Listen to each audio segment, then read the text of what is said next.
সাধারণত আমাদের প্রথা যে মঞ্চে যারা থাকেন তাদেরকে সম্বোধন করে, আজকে মঞ্চে না থাকলেও তারা আমাদের সাথে রয়েছেন বসে, তাদের কথা বলে তাদের প্রতি একটা সম্মান জানিয়ে বক্তব্য শুরু করার।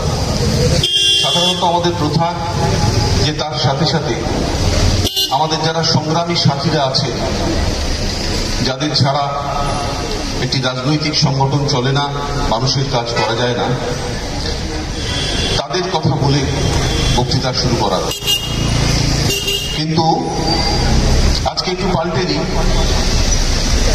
এই নির্বাচনে যারা নির্বাচক মণ্ডলী, এই নির্বাচনে যারা ভোটার, এই নির্বাচনে যারা আমাদের নয়, তাদের এবং আমাদের সকলের ভাগ্য নিজেরাই ঠিক করে নেবেন, তাদের নামে জয়ধ্বনি দিয়ে, তাদের নামে জিন্দাবাদ দিয়ে সেই সমস্ত সুনাগরিক তাদেরকে সম্বোধন করে সাথে আমার সমস্ত সংগ্রামী সাথীরা তাদের কথা বলে বক্তৃতা শুরু করি। 52 সালের পরে, 1952 সালের পরে এই একটাই নির্বাচন, যে নির্বাচনে ভারতবর্ষে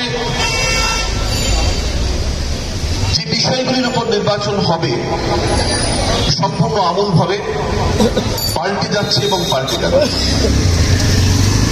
দেশভাগ হয়েছে, দাঙ্গা জর্জরিত ভারতবর্ষ দেখেছে, তার আগেও হয়েছে, তার পরেও হয়েছে, কিন্তু তার বিভিন্ন সময় প্রশমিত হয়েছে। সেই রকম বলিষ্ঠ নেতৃত্ব ভারতবর্ষে ছিলেন, কংগ্রেসের সরকার ছিল, অস্বীকার করে লাভ নেই। নেহরু থেকে শুরু করলে পরপর একাধিক নাম করতে হয়, সে আপনারা জানেন। কিন্তু একটা সময় ছিল যখন কাজের বিনিময়, দেশের অবস্থার বিনিময়, দেশের নাগরিকদের অবস্থার বিনিময়, তাদের অবস্থা বিচার করে আমরা ভোট চাইতাম বিভিন্ন সংগঠনের পক্ষ থেকে, রাজনৈতিক সংগঠন। কিন্তু 52 সালের পর এই একটা নির্বাচন, যে নির্বাচনটা একটা বাইনারির উপর দাঁড়িয়ে গেল। সেটি কি? খুব স্বাভাবিকভাবে আপনি রোজই দেখবেন টিভিতে এবং অন্যত্র আলোচনা হচ্ছে। বাইনারিটা কি? হ্যাঁ অথবা না, তার মধ্যে একটা। লাল অথবা সাদা, তার মধ্যে একটা। এই নির্বাচনটা হিন্দু না মুসলমান তার উপর দাঁড় করিয়ে দিল একটা রাজনৈতিক সংগঠন। এর থেকে লজ্জার বিষয় আধুনিক ভারতবর্ষের আর কোথাও হতে পারে না। যে ভারতবর্ষ শুধু এগোচ্ছিল, শুধু এগিয়ে যাচ্ছিল, শুধু এগোচ্ছিল, সেই ভারতবর্ষকে টেনে একটা মধ্যযুগীয় শাসন ব্যবস্থার কাছে নিয়ে আসার যে দারুণ একটা প্রচেষ্টা একটি রাজনৈতিক দল, আগে আমরা বলতাম তার হিডেন এজেন্ডা আছে, অর্থাৎ তার গোপন কতগুলি অভিমুখ আছে, গোপন কতগুলি ইচ্ছা আছে। তারপরে আস্তে আস্তে একদিন দেখলাম কোনোটাই আর গোপন রইল না। মুখ আর মুখোশের মধ্যে যে পার্থক্য, সেই পার্থক্যটা খুলে গেল। এখন একটাই মুখ, সেই মুখ জ্বলন্তভাবে সাম্প্রদায়িকতার মুখ।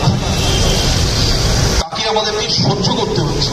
ভারতবর্ষের মানুষের উপায় নেই বলে সহ্য করতে হচ্ছে। একটা অদ্ভুত ফ্যালাসি আছে, 10 জনের মধ্যে 3 জন আমাকে ভোট দিল, আর 7 জন, দুটি ভোট গেল একজনের কাছে, দুটি ভোট গেল একজনের কাছে, একটি একটি করে ভোট এক একজনের কাছে গেল। এমন ভাবে 7 জনের মধ্যে ভোটটা ছড়িয়ে গেল। যিনি 3 পেয়েছেন, 7 জন তার বিরুদ্ধে থাকা সত্ত্বেও সংখ্যাগরিষ্ঠতার জেরে তিনি থাকবেন কেন্দ্রের সরকারে। অদ্ভুত ব্যাপার। এই ফ্যালাসি, এই বৈপরীত্য, এই কন্ট্রাডিকশনের মধ্যে ভারতবর্ষের গণতান্ত্রিক ব্যবস্থাটা রয়েছে, আমাদেরকে ভাবতে হবে। এবং এরকম একটা জায়গায় শতকরা 60% ভোট যদি ভারতীয় জনতা পার্টির বিপক্ষে গিয়েও থাকে, সেই শতাংশ ভোটকে আমরা একত্রিত করতে পারিনি।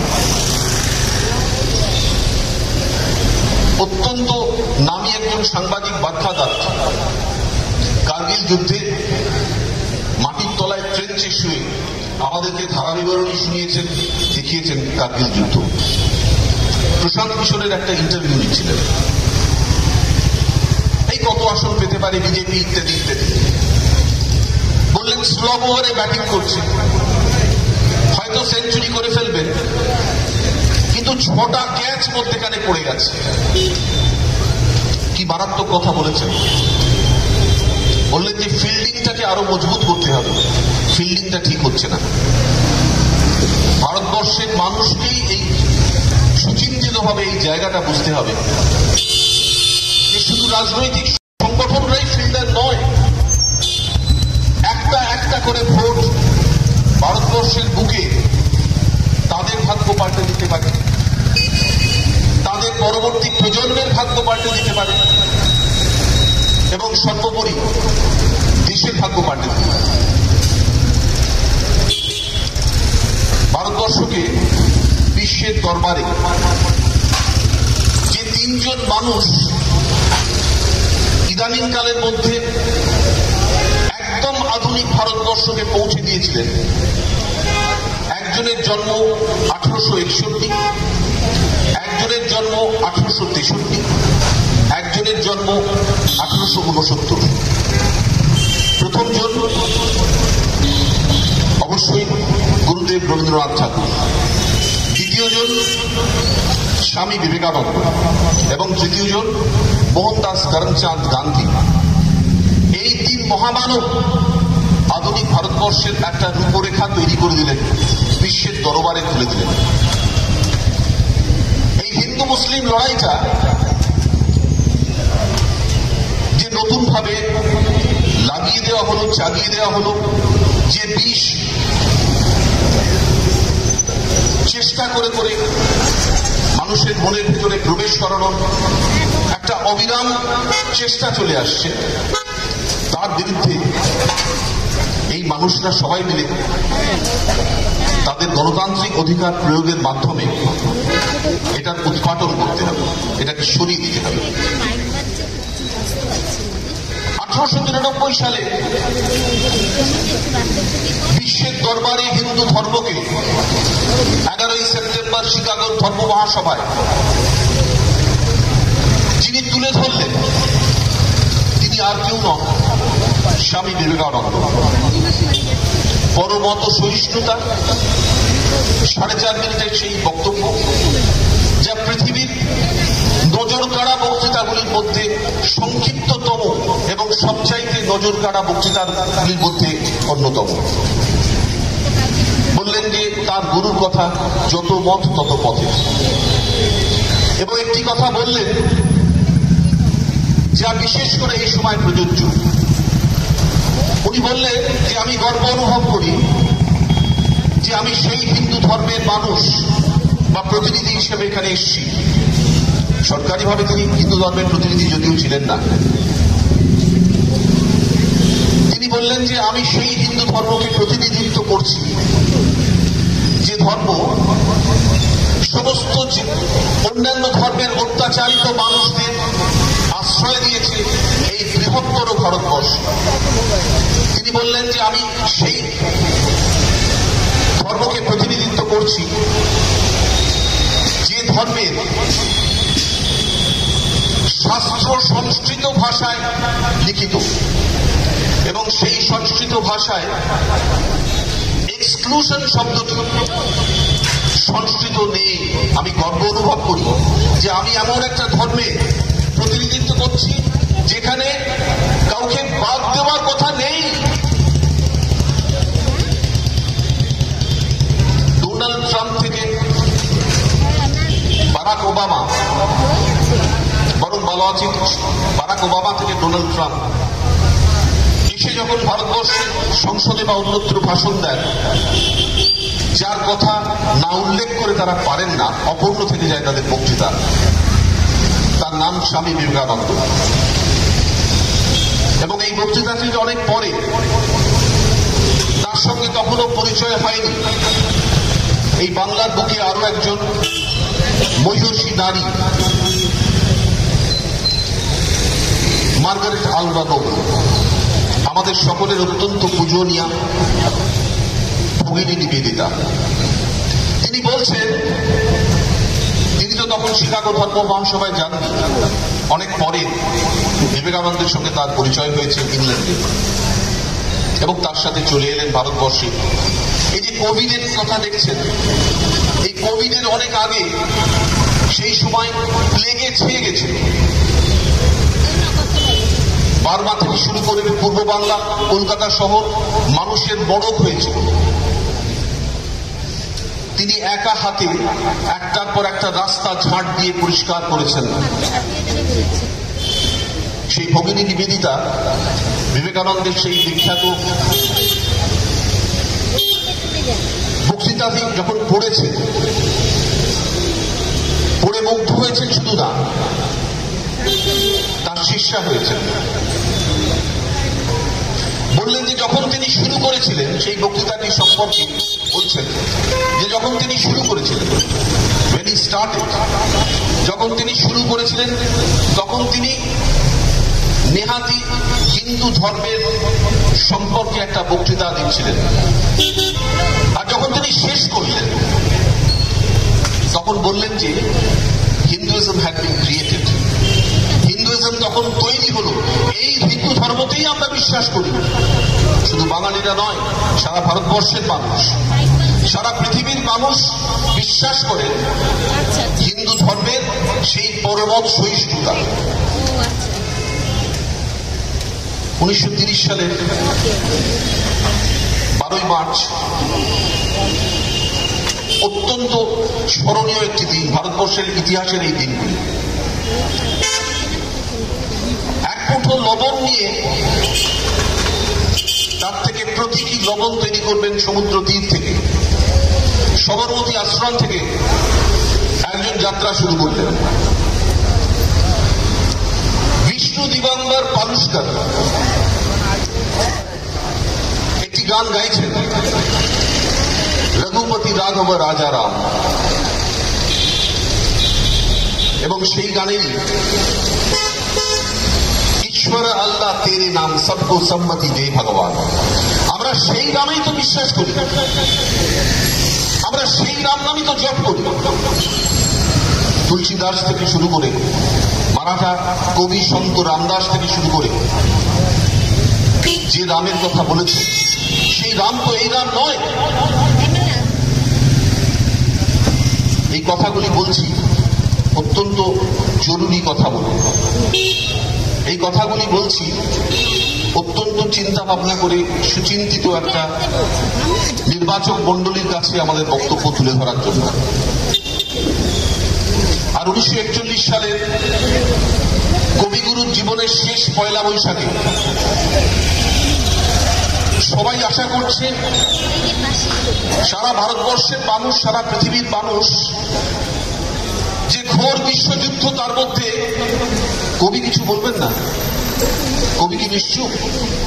কিন্তু তিনি তখন রোগাক্লান্ত, সেই রোগদীর্ণ শরীরে তিনি একটি বক্তৃতা করলেন, প্রবন্ধ আকারে, যা পরে আমরা সবাই পড়েছি। তিনি বললেন, ভাগ্যচক্রের আবর্তনে একদিন না একদিন ইংরেজকে ভারতবর্ষ ত্যাগ করে চলে যেতে হবে, কিন্তু কোন ভারতবর্ষকে সে পিছনে ত্যাগ করে যাবে? কোন লক্ষ্মী ছাড়া দীনতার আবর্জনা? শতাব্দীর শাসন ধারা যখন শুষ্ক হয়ে আসবে, তখন কোন এক বিস্তীর্ণ বঙ্গসজ্জায় কোন দুর্বিষহ নিষ্ফলতাকে সে বহন করতে থাকবে?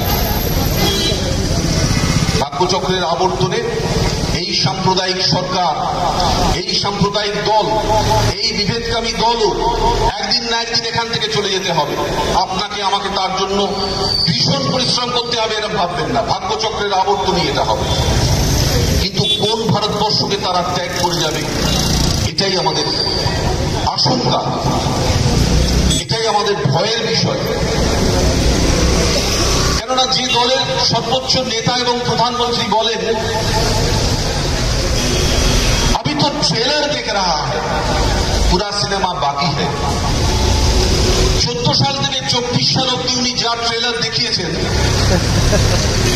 তাহলে কত দৈর্ঘ্যের, কত রিলের, কত বড় সেই সিনেমা, যে ভারতবর্ষের মানুষকে কোন দুঃসহ যন্ত্রণার মধ্যে সেটা ভোগ করতে হবে, এই ভেবেই আমরা চিন্তিত। এই জন্যই মানুষকে আমরা সচেতন করবার জন্য মঞ্চ বেঁধে বক্তৃতা করছি। 47 সালে যখন দেশভাগ হলো, 50 সালে যখন আমরা আমাদের সংবিধান তৈরি করে ভারতবর্ষের সমস্ত মানুষ তাকে নিজেদের সংবিধান নিজেদেরকেই অর্পণ করলেন, সেই সংবিধান ড্রাফটিং কমিটির চেয়ারম্যান আম্বেদকর, কত বড় মহাপুরুষ ছিলেন এরা সব, মহামানব ছিলেন এরা সব। বম্বে থেকে সেই আম্বেদকর কিন্তু কনস্টিটিউয়েন্ট অ্যাসেম্বলিতে আসেননি। 46 সালে স্বাধীনতার আগে যে কনস্টিটিউয়েন্ট অ্যাসেম্বলি তৈরি হয়েছিল সংবিধান তৈরি করার জন্য, বাংলার এমএলএরা ভোট দিয়ে, তখনকার, আমি সেই জটিল ব্যাখ্যায় যাচ্ছি না, সেই কনস্টিটিউয়েন্ট অ্যাসেম্বলিতে বাংলার এমএলএরা ভোট দিয়ে আম্বেদকরকে পাঠিয়েছিলেন। বাংলার এটা গৌরব, জেনে রাখা উচিত। কাগজে কোথাও দেখবেন না, ওরা লিখবে না। যে দেশে 17টা নিউজ মিডিয়া মুকেশ আম্বানিদের দখলে, যে দেশে 11টা নিউজ মিডিয়া চ্যানেল আদানিদের দখলে, আপনি আশা করবেন না যে এই সত্য কথাগুলো এখানে আসবে। আপনি দেখেছেন ভারতবর্ষে এক সময় আমরা টিভি চ্যানেলে কেমন ভাবে খবর পরিবেশন করে দেখাতে হয়, এনডিটিভির মতো একটি টিভি চ্যানেল আমরা দেখেছিলাম, যে নির্বাচনে কোথায় সন্ত্রাস হয়, কেমন ভাবে মুখ বেঁধে কাপড় ঢুকিয়ে বন্দুক নিয়ে দাঁড়িয়ে আছে, ইত্যাদি ইত্যাদি। সর্বপ্রথম দূরদর্শনে দেখেছিলাম, এনডিটিভি দেখছি। আগে আমরা বলতাম এই ভারতীয় জনতা পার্টির সঙ্গে হিন্দুত্ববাদী অনেকগুলো সংগঠন আছে, বিশ্ব হিন্দু পরিষদ, আরএসএস তার প্রধান ভূমিকায় তো আছে, বজরং দল ইত্যাদি ইত্যাদি ইত্যাদি। এখন আর কেউ নেই, আছে, তারা তাদের কাজ তো অনেকটা করে দিয়েছে। ভারতবর্ষের এই রাজনৈতিক দলটির সাথে প্রশাসনের সুযোগ দিয়ে, তার সাথে ইডি রয়েছে, এনফোর্সমেন্ট ডিরেক্টরেট, তার সাথে আইটি রয়েছে, ইনকাম ট্যাক্স অথরিটি, তার সঙ্গে সিবিআই রয়েছে, সেন্ট্রাল ব্যুরো অফ ইনভেস্টিগেশন। সমস্ত সরকারি সংস্থাগুলিকে নিয়ে যাবতীয় বিরোধী দলের কণ্ঠ কেমন ভাবে রোধ করা যায়, পরিকল্পিতভাবে। আমি বলছি ভারতবর্ষের 75তম এই সময়কে যে মোদী সরকার অমৃত মহোৎসব বলে ঘোষণা করেছেন, এটা কাল মহোৎসবের সূচনা হয়ে গেছে। এবং কেন জানেন? তার মূল কারণ হল এই 75 বছর ধরে আমাদের যারা ধর্মে আমরা বিশ্বাস করি, আমরা সকলেই করি, আমাদের বেদ, আমাদের বাইবেল, আমাদের কোরআন, আমাদের গ্রন্থ সাহিব, আমাদের ত্রিপিটক, বৌদ্ধদের ধর্মগ্রন্থাবলী, আমাদের আগম, জৈন সম্প্রদায়ের শাস্ত্রীয় বচন যেখানে রয়েছে, এই সমস্ত মাথায় করে রেখেও তার সাথে যেটি আমরা মনে এবং মাথায় নিয়ে সযত্নে লালন পালন যদি নাও করি, তার দ্বারা চালিত হই প্রত্যক্ষভাবে অথবা অপ্রত্যক্ষভাবে, তার নাম ভারতবর্ষের সংবিধান। এই যে রাষ্ট্রিক সভ্যতা, আমরা যে এই যে এখানে বসে আছি, এই যে রাস্তাঘাট আলো দেখছেন, এই যে আমরা আমাদের বক্তব্য রাখছি, এই যে একটা ভোট হবে, এই বৃহৎ গণতন্ত্রের নাকি এটা ফেস্টিভ্যাল, গণতন্ত্রের উৎসব, কোন এক নির্বাচন কমিশনার বলেছিলেন, সেটা নিয়ে খুব হৈ হৈ হয়েছিল। এখন আর আমি এটাকে ফেস্টিভ্যাল বলে দেখি না। মানুষ যেখানে মলিন হয়ে গেছে। মানুষ যেখানে বিষণ্ণ, মানুষ যেখানে দুঃখী, সেখানে গণতন্ত্র উৎসব নয়, গণতন্ত্র বলিষ্ঠভাবে তার প্রতিরোধ এবং প্রতিবাদের একমাত্র বন্দোবস্ত এবং মঞ্চটা বিভিন্ন সময় আমরাই বেঁধে দিচ্ছি, যারা এই সাম্প্রদায়িক শক্তির বিরুদ্ধে, বিভেদগামী শক্তির বিরুদ্ধে লড়াই করছে। ভারতবর্ষের গণতন্ত্রে যে সংবিধান রচিত হলো, সেই সংবিধানের প্রশাসন, এক্সিকিউটিভ, লেজিসলেচার, আইন প্রণয়নকারী সমস্ত সংস্থা, বিধানসভা হতে পারে, সংসদ আছে, বিধানসভা আছে, জুডিশিয়ারি অর্থাৎ বিচার ব্যবস্থা, এবং তার সাথে 4 নম্বর গণমাধ্যম, যার মাধ্যমে এই সমস্ত গণতান্ত্রিক ব্যবস্থা, মানুষের সুখ দুঃখ সমস্ত খবরাখবর প্রচারিত হয়। গণমাধ্যমটা ত্রুটি চিপে ধরলেন, প্রশাসনটা তো নিজের হাতের মধ্যে রয়েছে, বিচার ব্যবস্থাকে ক্ষেত্র বিশেষে প্রহসনে বানিয়ে বিভিন্ন রায় আদায় করে নেওয়ার চেষ্টা চলছে।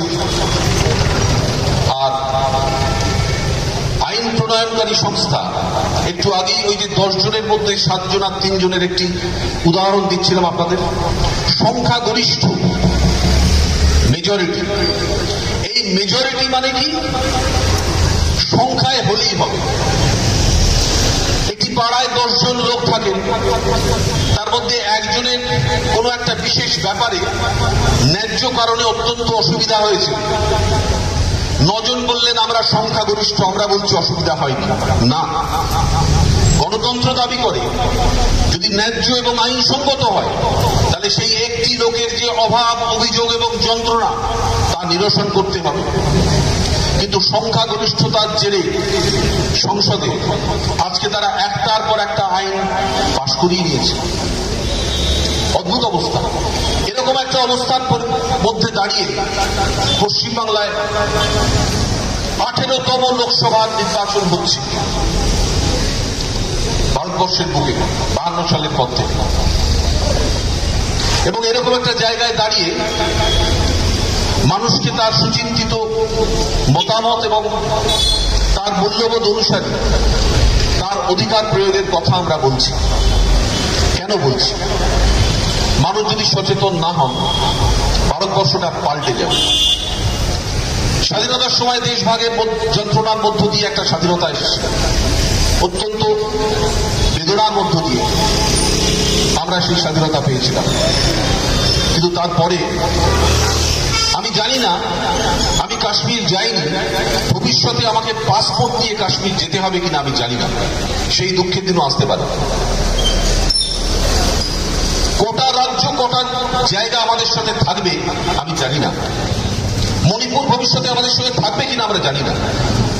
প্রশাসন সাহায্য করেনি, প্রশাসনের উস্কানিতে বিজেপির সাম্প্রদায়িক বিভেদের রাজনীতির জন্য প্রত্যক্ষভাবে সরকারিভাবে 332 জন মারা গেছেন, বেসরকারিভাবে কত মহিলা ধর্ষিত হয়েছে, কত লোক খুন হয়েছে, এখনো কি অত্যাচার চলছে আমরা জানি না।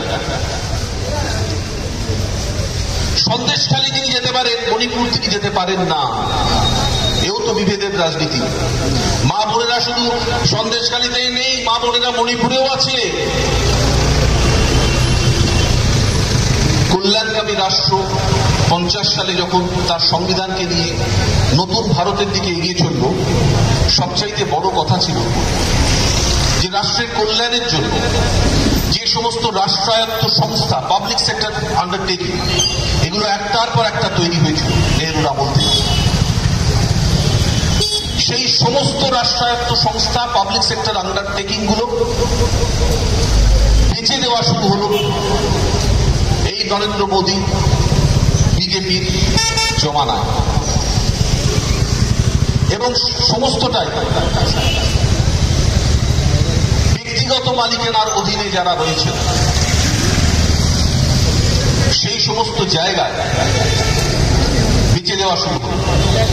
মানুষ এখনো বুঝতে পারছেন না যে ভারতবর্ষের মানুষ এখনো জানেন না যে গত 100 বছরের ইতিহাসে, অর্থনৈতিক ইতিহাসে, অর্থনীতির ইতিহাসে, ইকোনমিক্সের ইতিহাসে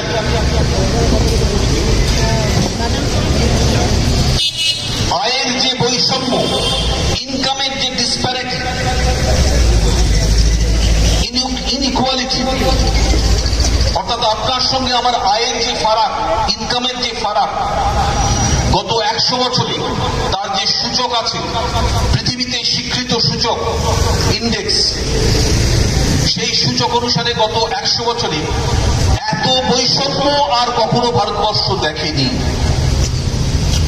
ভারতবর্ষের মানুষের 1% ধনী লোকের কাছে 40% ভারতবর্ষের সম্পদ রয়েছে।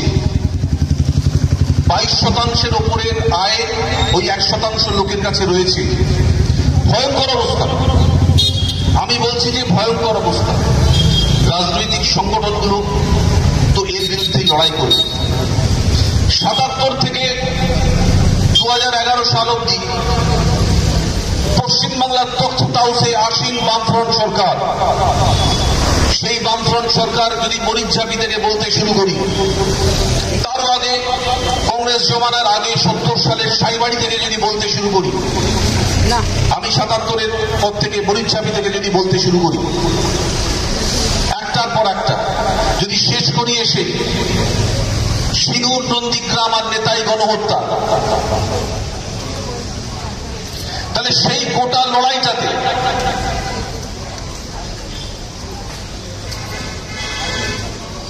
আরএসএস কোথায় ছিল?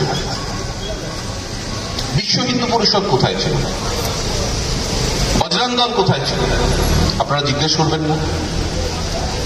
ভারতীয় জনতা পার্টি যেটা তাদের রাজনৈতিক প্ল্যাটফর্ম, তারা কোথায় ছিল? 34 বছরে এইরকম একটা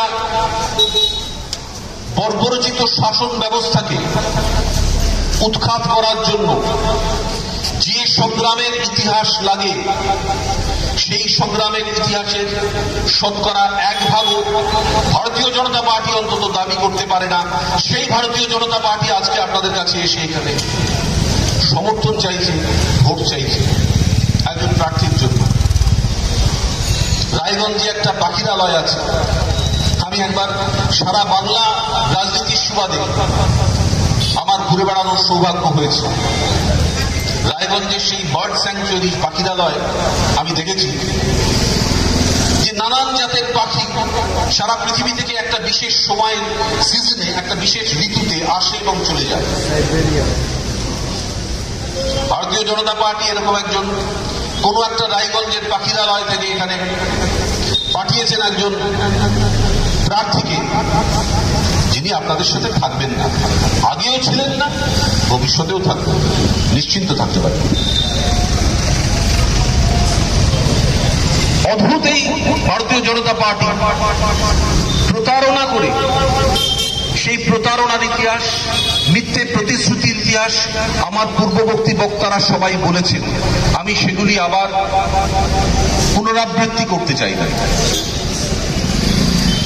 আমি শুধু প্রতারণার ইতিহাসে বলছি।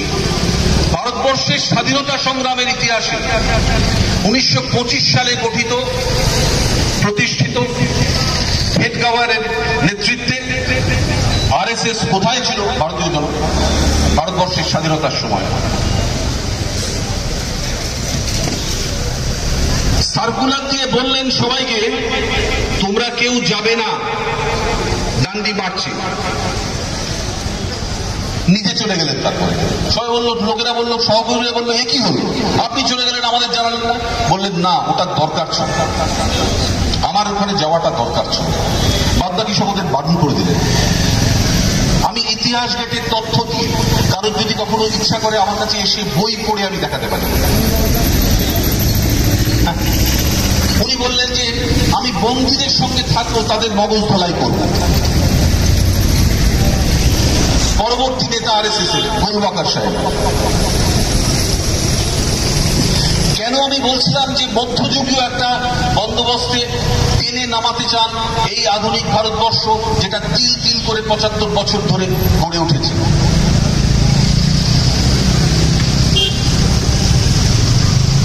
গোলওয়ালকার বলছেন স্বাধীনতার আন্দোলনের সময় শেষের দিকটায়, বল্লভভাই প্যাটেলের সঙ্গে একটি কথোপকথন, মন দিয়ে শুনবেন। বলছেন যে এই যে তেরঙ্গা পতাকা আমাদের তিনটি রং আছে, এই তিনটি রং অশুভ, তিন সংখ্যাটা অশুভ। বল্লভভাই প্যাটেল হাসতে হাসতে বললেন, কিন্তু আপনি এটা বুঝছেন না কেন যে হিন্দুদের মুখ্য দেবতা ব্রহ্মা বিষ্ণু মহেশ্বর তারা তো তিনজন। এ তো একটা অদ্ভুত ভুল বোঝানোর রাজনীতি চলছে, শুধু মিথ্যাচার। মোহনদাস করমচাঁদ গান্ধীর একটা চশমা নিয়ে স্বচ্ছ ভারতের বিজ্ঞাপন, সেই মোহনদাস করমচাঁদ গান্ধী তাকে হত্যা করা হলো, মুসলমান কেউ করেননি, উগ্র হিন্দু একজনের দ্বারা। সবাই আপনারা তার নাম জানেন। অতি সম্প্রতি আমাদের একজন হাইকোর্টের বিচারপতি, তিনি প্রার্থী হয়েছেন তমলুকে। তাকে একটি বিশেষ দূরদর্শনের চ্যানেল, একটি নিউজ চ্যানেল অতি প্রচারিত, তারা বিভিন্ন প্রশ্ন করছে এবং শেষের দিকে র্যাপিড রাউন্ড হচ্ছে। কোন রং আপনি পছন্দ করেন, লাল না কালো? উনি একটা বললেন। কোন দিকে আপনি যাবেন, ডান দিকে না বাঁ দিকে? উনি একটা বললেন। কোন খাবার আপনি পছন্দ করেন, রসগোল্লা না সন্দেশ? উনি একটা বললেন। গান্ধী না গডসে, তার মধ্যে কাকে আপনি পছন্দ করবেন? উনি বললেন যে দাঁড়ান আমি ভেবে বলছি, এটা পরে বলবো। সেই পর আমি আসবে কিনা আমি আর জানি না, কিন্তু এই নির্বাচন চলে যাবে, আর এই নির্বাচনের মধ্যেই তার জবাবটা দিতে হবে গণতন্ত্র প্রিয় সমস্ত মানুষজনকে, বলিষ্ঠ যারা ভাবে, যারা প্রতিবাদ করতে পারবেন। কি ভয়ঙ্কর কথা! একজন বিচারপতি, তিনি নাকি দেশের হাইকোর্টের বিচার করে এসছেন, মানুষের বিচার করেছেন, তাহলে তার বিচারগুলো কেমন ছিল এখন তো একটু ভাবতে হচ্ছে। এবং তিনি বলছেন, আমি বেশ অনেকদিন আগে থেকেই ওদের সাথে যোগাযোগ রাখতাম। তা অনেক আগে থেকেই যখন আপনি ওদের সঙ্গে যোগাযোগ রাখতেন, যেটা হাইকোর্টের একজন বিচারপতির কাছে কখনোই আমরা আশা করতে পারি না, অনেক আগে থেকেই যার সঙ্গে যোগাযোগ রাখতেন তিনি তাহলে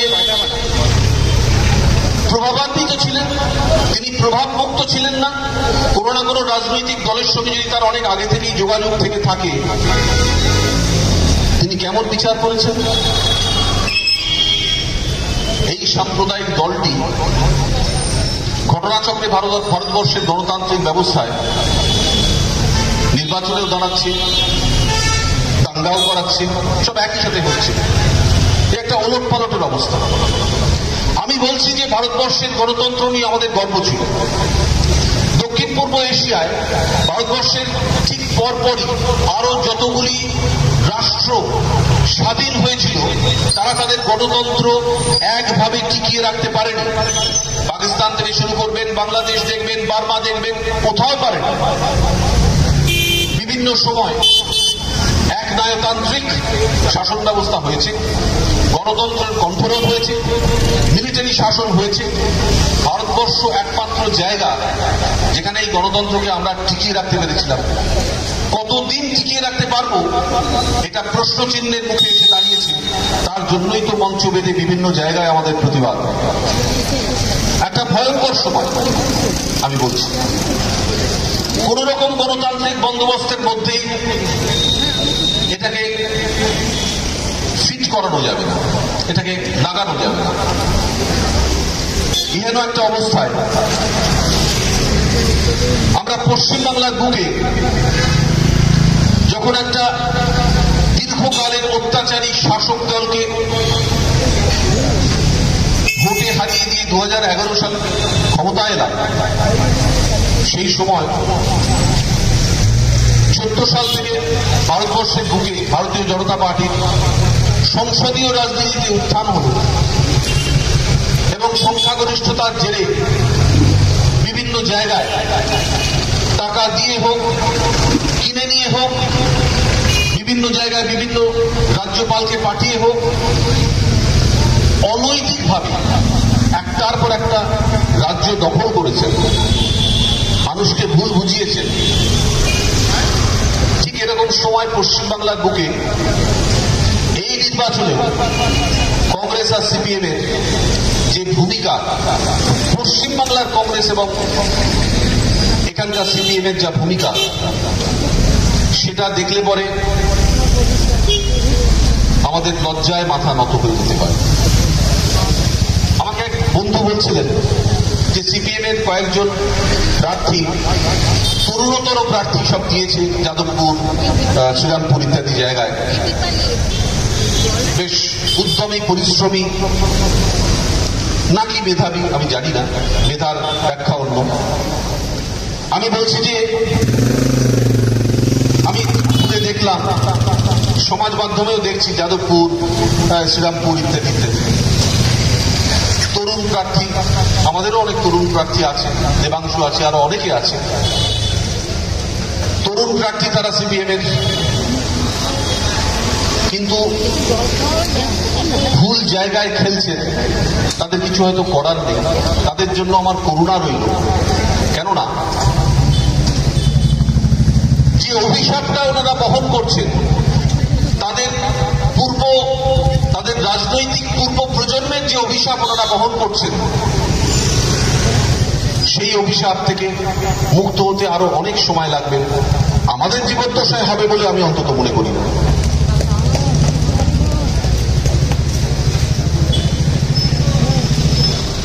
যেদিনকে ব্রিগেড ভর্তি হয়েছিল মার্ক্সবাদী কমিউনিস্ট পার্টিকে টুম্পা সোনা দান দিয়ে, সেদিকে আমি বুঝতে পেরেছিলাম 12টা না 13টা বেজে গেছে এই পার্টিটা। 6ই মার্চ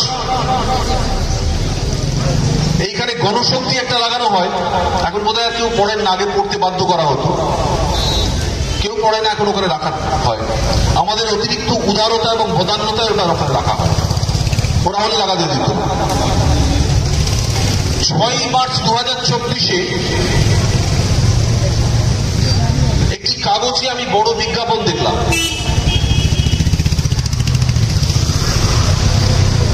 বিকশিত ভারত, মোদির গ্যারান্টি। কাগজটির নাম গণশক্তি। প্রথম পাতায় কত লক্ষ টাকার বিজ্ঞাপন ঠিক হলে পরে সেটা দেওয়া যায়, আমি তার রেট জানি না, তবে এইটুকুনি জানি যে অনেক আগেই বিক্রি হয়ে যাওয়া পার্টিটা সরকারিভাবে ওই 6ই মার্চ 2024-এ বিক্রি হয়ে গেল বিজেপির কাছে।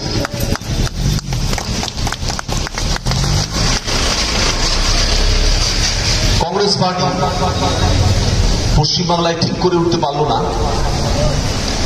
ঠিক কখন ঘুরে দাঁড়াবে আর কাকে সমর্থন করবে। পার্থ বলছিল, আমি সেই কথাও বলবো। সৌরভ কতগুলি ইম্পর্টেন্ট কথা বলেছে, একটু বলার দরকার। 34 বছর ধরে এমন কোনো গোরস্থান নেই, এমন কোনো শ্মশান নেই, এমন কোনো কবরখানা নেই যেখানে আমাদের সহকর্মীদের, অবিভক্ত কংগ্রেসের এবং তারপরে তৃণমূলের লাশ নিয়ে আমরা সমাহিত করিনি, কবর দিইনি, মাটি দিইনি।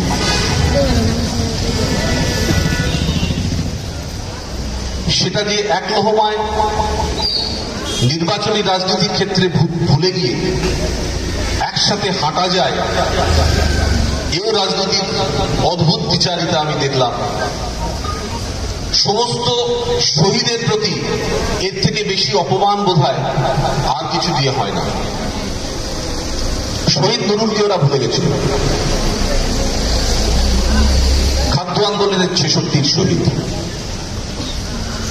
1 পয়সার ট্রামের ভাড়া বাড়ার জন্য ট্রাম বাস ঢেলে গেছিল যুক্তফ্রন্ট আমলে। 67 থেকে 70 অত্যন্ত একটা ভাঙা গড়ার সময় পশ্চিমবাংলায়। এই সময়টায় আমরা দেখলাম যে সেই নুরুলকে 21শে জুলাইয়ের ব্রিগেডের স্মরণ সভায় একমাত্র মঞ্চের উপর তুলে সেই নুরুলের পরিবারকে তাদেরকে সম্মান জানানো হল। 93 সালের 21শে জুলাই ভারতবর্ষের রাজনৈতিক সংগ্রামের ইতিহাসে একটা মাইল ফলক বা ল্যান্ডমার্ক। শুধু বাংলার মানুষের আন্দোলন করতে গিয়ে 13 জন শহীদ হয়েছিল এরকম মনে করবেন না। আমি আপনারা জানেন তবু স্মরণ করিয়ে দিচ্ছি। 34 বছর ধরে যে ভোট লুটের সরকার ছিল, অন্যান্য লুট আমি বাদ দিলাম, গণতন্ত্রের কণ্ঠরোধ করে ভোট লুটের যে সরকার, সেই ভোট লুটের সরকার যাতে নিজের ভোটটা নিজে দিতে পারি, সচিত্র পরিচয়পত্র ছাড়া, আইডেন্টিটি কার্ড ছাড়া আমরা ভোট দেব না, ভোট দিতে পারবো না, এই দাবি ছিল অন্যান্য আর কয়েকটি দাবির মধ্যে। সেটি মুখ্য দাবি। পরবর্তী ঘটনা আপনারা জানেন, নির্বিচারে গুলি চলল আকাশবাণীর সামনে, রাইটার্সের সামনে, 13 জন শহীদ হলেন। কিন্তু 95 সালের মধ্যে আমরা দেখলাম যে সচিত্র পরিচয়পত্র নির্বাচন কমিশনারের তৈরি করলেন এবং বাড়িতে বাড়িতে আস্তে আস্তে পৌঁছে দেওয়া শুরু করলেন। এবং সময় যতটা এগোলো আস্তে আস্তে সারা ভারতবর্ষের প্রতিটি কোনায় কোনায় সচিত্র পরিচয়পত্র হল। কিছুটা হলেও অন্তত সেই ভোট লুট প্রশমিত করা গেল, বন্ধ করা গেল। এই রাজনৈতিক সংগ্রামের ইতিহাস ভারতবর্ষের বুকে মানুষের অধিকারকে প্রতিষ্ঠা করার ইতিহাস আর বোধহয় ইদানিংকালের মধ্যে আমরা জানি না বা দেখি। আমি যখন এখানে দাঁড়িয়ে আমরা মঞ্চ বেঁধে সভা করছি, এই কংগ্রেস আর সিপিএম সম্পর্কে কিছুটা বলতে হচ্ছে। তৃণমূলের গত 11 সাল থেকে 24 সাল অব্দি সরকারের যত প্রকল্প সবাই বলেছে, বিভিন্ন সময় আপনারা শুনেছেন, তার পরিষেবা আপনাদের ঘরে ঘরে পৌঁছচ্ছে, সাধ্যমতো পাওয়া গেছে।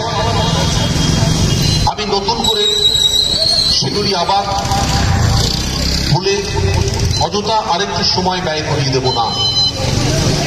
কিন্তু আমি যেগুলো বলছি যে এই সাম্প্রদায়িক দলটি কেমন ভাবে ছিনতাই করে নিল আম্বেদকর থেকে শুরু করে, মহাত্মা গান্ধী থেকে শুরু করে, বল্লভভাই প্যাটেল থেকে শুরু করে ভারতবর্ষের এই শ্রেষ্ঠ মনীষাগণ, তারা কি ছিনতাই হলেন? হলেন না। অনেক বড় মূর্তি হয়তো বানানো হলো বল্লভভাই প্যাটেল, তাতে কত হাসপাতাল হতে পারত, কত স্কুল হতে পারত, কত কলেজ হতে পারত, মানুষের আরো কত স্থায়ী পরিষেবা দেওয়া যেতে পারত। আমি সে প্রসঙ্গে যাচ্ছি না। তিনিও একজন অবশ্যই বরেণ্য নেতা। কিন্তু এই ইতিহাসটা কেন আমরা মনে করাবো না, মনে রাখবো না যে গান্ধী হত্যার পরে বল্লভভাই প্যাটেল যখন স্বরাষ্ট্রমন্ত্রী, তিনি নিষিদ্ধ করে দিলেন রাষ্ট্রীয় স্বয়ংসেবক সংঘ এবং নিষিদ্ধ করে দিলেন মাসের পর মাস। রাষ্ট্রীয় স্বয়ংসেবক সংঘ গিয়ে কেঁদে পড়ল নেহরুর পায়ে, বলল অনেকদিন হয়েছে, আমাদের সংগঠন যদি নিষিদ্ধ করে দেন তাহলে আর আমরা মানুষের সঙ্গে কথা বলতে পারবো না, যোগাযোগ করতে পারবো না, কিছুই করতে পারবো না। নেহরু উদারপন্থী ছিলেন।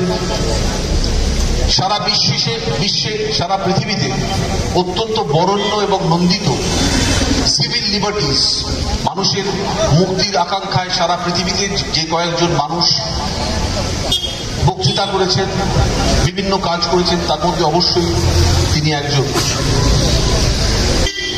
তিনি সর্দারকে বললেন যে সর্দার, অনেক হয়েছে, এবার তুলে নাও।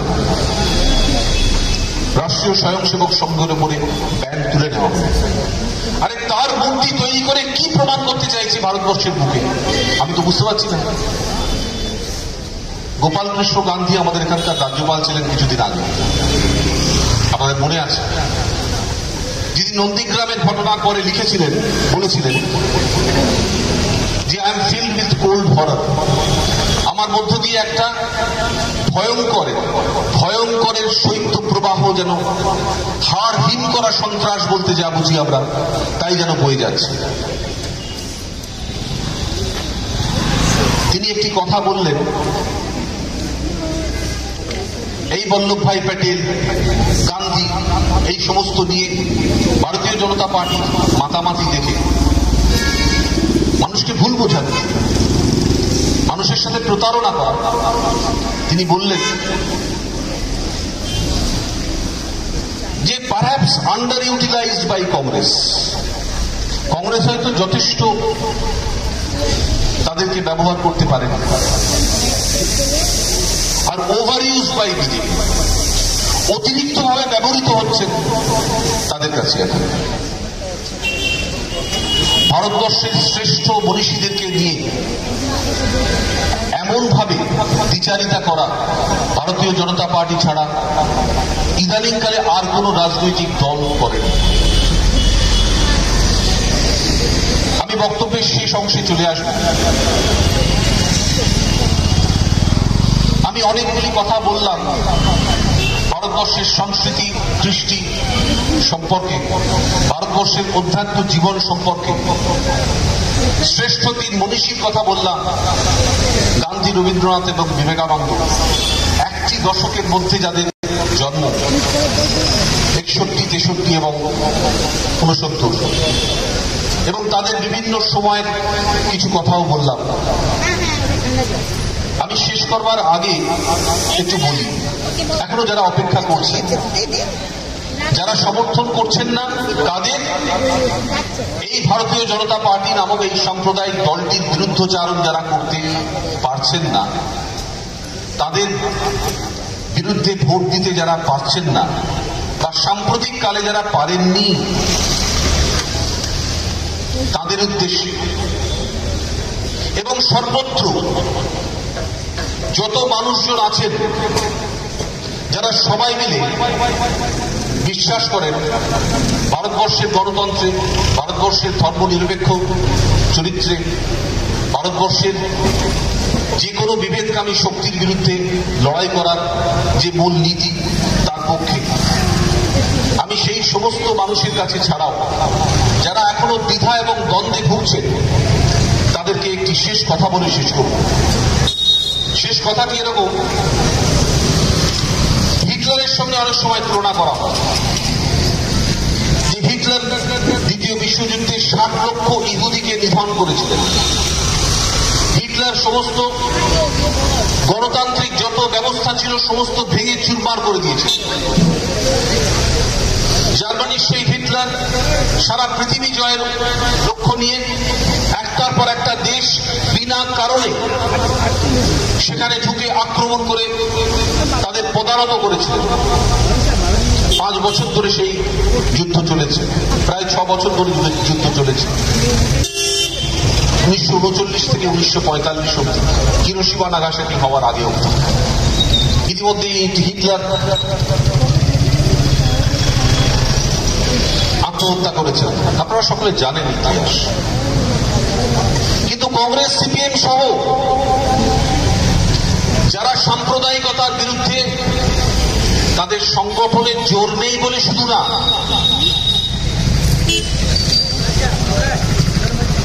তৃণমূলের বেশি বিরোধিতা যত তারা করছেন, ভারতীয় জনতা পার্টি বা সাম্প্রদায়িক চরিত্র তার বিরুদ্ধে তত বিরোধিতা তারা করছেন না। কেন? আমি তাদের জন্য এই ছোট্ট গল্পটি আবার বলে শেষ করব। নাৎসি জার্মানি সেই সময় একজন চিন্তাবিদ, সেই চিন্তাবিদ বলছেন, আপনারা সবাই যদি নিশ্চুপ এবং চুপ করে থাকেন যে আমার তো কিছু হচ্ছে না, কাশ্মীরে ওখানে 370 হলে সেটা গায়ে মাখে না মাথায় দেয় আমরা জানি না। সিএএ হলো সেটা কি বস্তু, কোন দোকানে কিনতে পাওয়া যায়? আমার তো কিছু হচ্ছে না। এরকম বহুবিধ বিষয় আছে, আমরা ভাবছি আমার তো কিছু হচ্ছে না। সেই জার্মানির চিন্তাবিদ পালিয়ে গেলেন জার্মান থেকে, হিটলারের হাত থেকে পালিয়ে গেলেন। তিনি একটা জায়গায় বলছেন সেই নাজি বাহিনী কোনায় কোনায় ঘরে ঘরে এসে খোঁজ করছে যে নাজিদের বিরুদ্ধে কারা রয়েছে। আমি সেখানে বসে রয়েছি আমার ঘরে, এসে খোঁজ করলেন। আমি ভাবলাম ওরা তো কমিউনিস্টদের খোঁজ করতে এসছে, আমি তো কমিউনিস্ট নই। আমি বেঁচে গেলাম সেদিন। আবার খোঁজ করতে এলেন, বললেন যে ওরা খোঁজ করতে এসে আমাকে ধরলো না। বললেন যে আমি তো শ্রমিক সংগঠনের নেতা নই, ট্রেড ইউনিয়নিস্ট নই, ওরা ট্রেড ইউনিয়নিস্টদের খোঁজ করতে এসছে, আমি তো নই, আমায় ধরলো না। একদিন এসে আমাকে তুলে নিয়ে চলে গেল। তখন কিন্তু বলার কেউ রইল না আর আমার হয়ে। এই কংগ্রেস সিপিএম যদি ভেবে থাকে যে তৃণমূলের বিরোধিতা বিজেপির থেকেও বেশি করার প্রয়োজন পশ্চিমবাংলার রাজনীতির প্রেক্ষাপটে, তাহলে আজকে যে ইডি সিবিআই ইনকাম ট্যাক্স দেখছে, ভারতীয় জনতা পার্টির বিভিন্ন শাখা প্রশাখা অঙ্গ কাউকে ছাড়বে না ভারতীয় জনতা পার্টির মতো এই সাম্প্রদায়িক বিভেদকামী এই দলটি। এরা স্বৈরাচারী, এরা গণতন্ত্রকে সম্পূর্ণভাবে কণ্ঠরোধ করে মানুষের সমস্ত অধিকারকে হরণ করে চেষ্টা করছে একটা একদলীয় শাসন কায়েম করার জন্য। তাদের বিরুদ্ধে আমাদের লড়াই, এবং সেই লড়াইয়ে বিভিন্ন সময় আমরা আপনাদের কাছে গিয়ে প্রার্থনা করেছি, আশীর্বাদ চেয়েছি, সমর্থন চেয়েছি। আমি জানি যে ভারত মাতা 1905 সালে যাকে নিয়ে ওনাদের এত গর্ব, সেই অবনীন্দ্রনাথ ঠাকুর, তিনি নিজে ব্রাহ্ম, তার বিখ্যাত চিত্র আঁকা পেন্টিং ভারত মাতা কোন সময় করছেন? যখন হিন্দু মুসলমান বিভেদ নীতির উপর দাঁড়িয়ে ব্রিটিশ লর্ড কার্জন যখন বাংলা ভাগ করার চক্রান্ত করছেন, পারেননি। সেই সময় ভারত মাতার এই কনসেপ্ট তৈরি হলো, এবং অবনীন্দ্রনাথ ঠাকুরের এই আঁকাটি, এই পেইন্টিংটি, এই শিল্পকর্মটি সারা পৃথিবীতে সমাদৃত হয়েছে। ভারত মাতার এই চিন্তা ভাবনা তার আগে এত পরিষ্কারভাবে আর কোথাও দেখা যায়, সেটাও চিন্তাই হয়ে গেল হয়েছে এটি সাম্প্রদায়িক দলের হাতে। কোন সময় কোন বিষয়ের উপর ভিত্তি করে কে কি বলেছিলেন সেটাকে সম্পূর্ণভাবে অন্য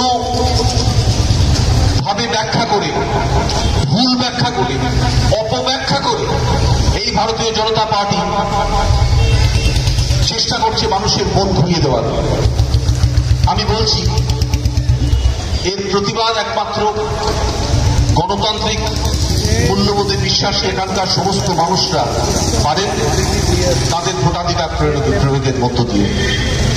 এবং আমার সমস্ত রাজনৈতিক সংগ্রামী সাথীরা শুধুমাত্র ভোট বাক্স অবধি তাদের বাড়ি থেকে পৌঁছে দেওয়া, অর্থাৎ তারা নিজেরাই যাবেন, শুধুমাত্র